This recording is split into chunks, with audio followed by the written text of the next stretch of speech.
আসসালামু আলাইকুম। এবিসি আন্তর্জাতিক খবরে আপনাকে স্বাগতম। শুরুতেই সংবাদ শিরোনাম, এরপরেই বিস্তারিত।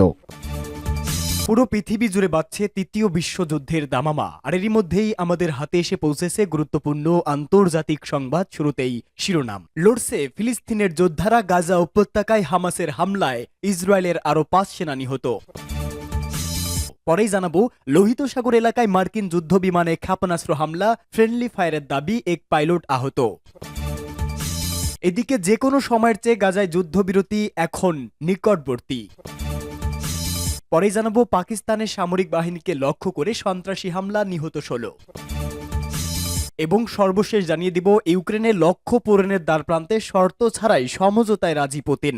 এতক্ষণ শুনছিলেন সংবাদ শিরোনাম, এবারে বিস্তারিত।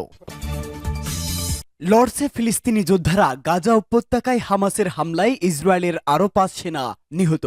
ফিলিস্তিনের অবরুদ্ধ গাজা উপত্যকায় ইসলামী প্রতিরোধ আন্দোলন হামাসের যোদ্ধাদের হামলায় ইহুদিবাদী ইসরায়েলের আরও 5 সেনা নিহত হয়েছে।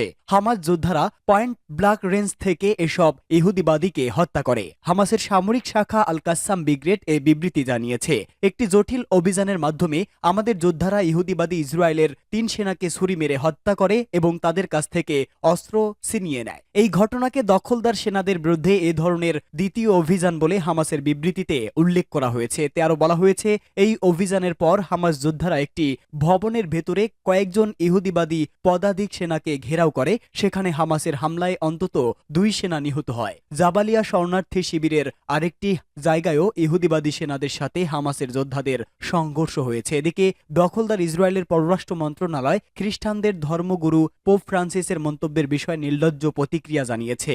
মন্ত্রণালয় এক বিবৃতিতে বলেছে, পোপের মন্তব্য বিশেষভাবে হতাশজনক, কারণ তারা জিহাদি সন্ত্রাসবাদের বিরুদ্ধে ইসরায়েলের লড়াইয়ের সত্য ও বাস্তব প্রেক্ষাপট থেকে বিচ্ছিন্ন। চলমান সংঘাতকে ইসরায়েলের পররাষ্ট্র মন্ত্রণালয় একটি বহুমুখী যুদ্ধ বলে উল্লেখ করেছে।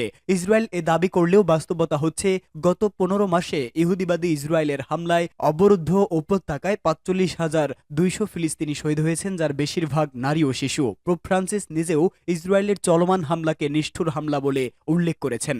লোহিত সাগর এলাকায় মার্কিন যুদ্ধ বিমানে ক্ষেপণাস্ত্র হামলা, ফ্রেন্ডলি ফায়ারের দাবি। লোহিত সাগরের আকাশে আমেরিকার একটি FA-18 যুদ্ধ বিমানে ক্ষেপণাস্ত্র হামলার ঘটনা ঘটেছে। এই ঘটনায় বিমানের 2 পাইলট নিরাপদে বেরিয়ে আসতে সক্ষম হয়েছে।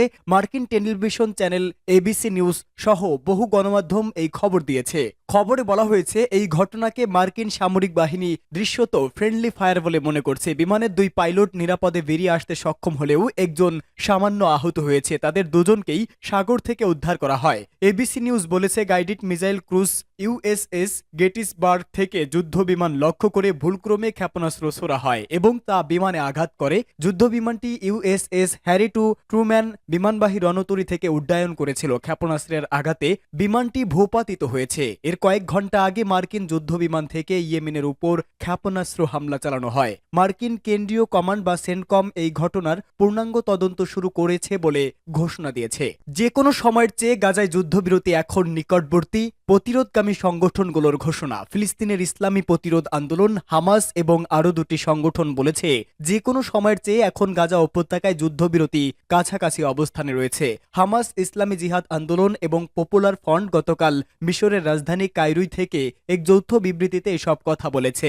বিবৃতিতে বলা হয়, ইহুদিবাদী ইসরায়েল যদি নতুন কোনো শর্ত আরোপ না করে, তাহলে যুদ্ধবিরতি এবং বন্দি বিনিময়ের চুক্তিতে পৌঁছানো এখন অসম্ভব নয়। ফরাসি বার্তা সংস্থা AFP-কে হামাসের একজন নেতা বলেছেন, যুদ্ধবিরতির আলোচনায় সাম্প্রতিক দিনগুলোতে উল্লেখযোগ্য এবং গুরুত্বপূর্ণ অগ্রগতি হয়েছে। যুদ্ধবিরতি এবং বন্দি বিনিময়ের বিষয়ে বেশিরভাগ পয়েন্ট 2 পক্ষ একমত হয়েছে বলে তিনি জানান। তবে এ বিষয়ে আনুষ্ঠানিকভাবে তার কথা বলার অনুমতি না থাকায় তিনি নাম প্রকাশ করতে চাননি। হামাসের এক নেতা জানান, কিছু বিষয় এখনও অমীমাংসিত রয়েছে, তবে যুদ্ধবিরতির প্রতিক্রিয়া সেগুলো বাধার সৃষ্টি করবে না। চলতি বছর শেষ হওয়ার আগেই যুদ্ধবিরতি চুক্তি হতে পারে যদি ইসরায়েলের যুদ্ধবাজ প্রধানমন্ত্রী বেনিয়ামিন নেতানিয়াহু নতুন কোনো শর্ত আরোপ না করে। গত শুক্রবার হামাস, ইসলামী জিহাদ এবং পপুলার ফ্রন্টের কয়েকজন প্রতিনিধি যুদ্ধবিরতি চুক্তির বিষয়গুলো নিয়ে মিশরের রাজধানী কায়রোয় মত বিনিময় করেন। এ সময় তারা যুদ্ধোত্তর গাজা প্রশাসন নিয়েও আলোচনা করেন। চলতি মাসের প্রথম দিকে হামাস এবং মাহমুদ আব্বাসের নেতৃত্বাধীন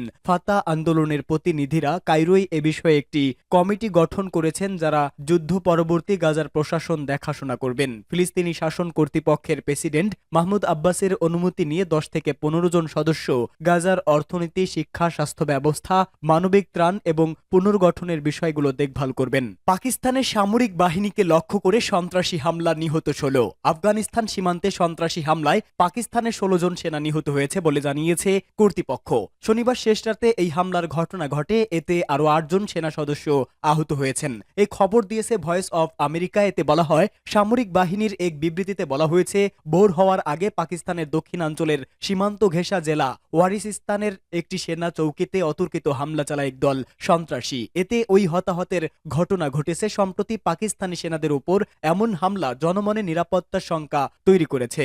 সামরিক বাহিনী বলেছে, এই সংঘাতে 8 জন হামলাকারীও নিহত হয়। বিবৃতিতে বলা হয়েছে, ওই অঞ্চলে পরিচ্ছন্নতা অভিযান চালানো হচ্ছে এবং এই ঘৃণ্য কাজ যারা করছে তাদেরকে বিচারের মুখোমুখি করা হবে। এতে বিস্তারিত আর কিছুই জানানো হয়নি। একজন পাকিস্তানি নিরাপত্তা কর্মকর্তা বলেন, জঙ্গিরা 8 জন সেনাকে আহত করেছে, যাদের অনেকেরই অবস্থা আশঙ্কাজনক। বিষয়টি নিয়ে সংবাদ মাধ্যমের সঙ্গে কথা বলার অনুমতি না থাকায় এই কর্মকর্তা নাম প্রকাশ না করেই কথাগুলি বলেন। এটি নিষিদ্ধ সন্ত্রাসী গোষ্ঠী তেহরিকে ই তালিবান পাকিস্তান ও টিটিপি এই প্রাণঘাতী অভিযানের দায় স্বীকার করেছে বলে জানা গেছে। তারা বলেছে যে নিকটবর্তী ট্যাং জেলায় এই সপ্তাহে আরও আগের দিকে পাকিস্তানি সৈন্যদের সঙ্গে এক সংঘাতে তাদের একজন সিনিয়র কমান্ডার নিহতের জবাব তারা এই হামলায় চালিয়েছে।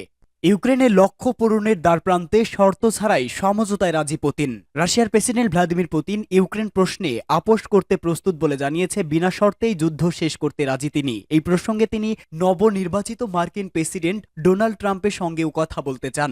দেশটির রাষ্ট্রীয় টিভিতে এক সংবাদ সম্মেলনে বার্ষিক প্রশ্নোত্তর পর্বে তিনি এসব কথা বলেন। পুতিন জানান, তিনি ট্রাম্পের সঙ্গে দেখা করতে চান। এও দাবি করেন, বহু বছর হলো ট্রাম্পের সঙ্গে কথা হয়নি তার। এরপরেই পুতিনকে প্রশ্ন করা হয়েছিল, দুজনের কথা হলে কি জানাবেন, কি প্রস্তাব দেবেন। এর জবাবে পুতিন বলেন, সব সময় বলেছি আলোচনা ও সমঝোতার জন্য আমরা প্রস্তুত। তিনি জানান, ইউক্রেন নিয়ে প্রাথমিকভাবে তাদের যা লক্ষ্য ছিল তা পূরণ হওয়ার মুখে। পুতিনের কথায়, আমার মতে যেসব ইউক্রেনীয় যুদ্ধ করতে চান সেই সংখ্যাটা শীঘ্রই ফুরিয়ে যাবে। কেউ আর যুদ্ধ করতে চাইবে না। আমরা আলোচনায় প্রস্তুত, তবে উল্টো দিকের লোকজনকে বুঝতে হবে, তাদেরকেও সমঝোতা করতে হবে। পুতিন আরও জানিয়েছে, ইউক্রেনীয় সরকারের সঙ্গে আলোচনায় বসার জন্য তিনি কোনো শর্ত রাখতে চান না। গত মাসেও তিনি বলেছেন, ইউক্রেনের সঙ্গে আলোচনায় বসার আগে তিনি স্পষ্ট করে দিতে চান যে জমি তারা দখল করেছে তাতে ছাড় হবে না। সেই সঙ্গে ইউক্রেনের ন্যাটো যোগ দেওয়ার উচ্চ আশাও ছাড়তে হবে।